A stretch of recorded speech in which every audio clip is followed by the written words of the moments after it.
አንድ ጊዜ ምን ሆነ መሰለሽ? አንድ እርግብ ይርባትና ሐይቅ ዳርቻ ትወርዳለች። ሐይቁ ዳርቻ እንደደረሰች በለስ ይቀናትና አንድ አሳ ታጠምዳለች።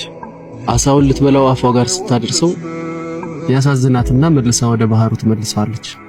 ከዛ እርግቧ የማታውቀው ስሜት ውስጧ ይፈጠርና በተደጋጋሚ ባህር ዳርቻው ጋር እየሄደች አሳውን ማየት ትጀምራለች። በእንደዚህ አይነት ሁኔታ ብዙ ጊዜ ከቆዩ በኋላ ተላመዱና ተፋቀሩ። ከዛም ኑሯቸውን በአንድ ላይ ለማድረግ ይፈልጉና ጎጆ መመስረት ይፈልጋሉ። ግራ ተጋቡ። ጎጆአቸውን የት ይቀርሱት?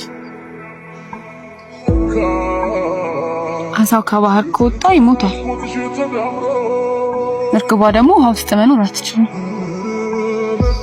ተሳዘኑ። አትዘኝ። ዓለም አንዳንድ ጊዜ እንደዚህ ናት።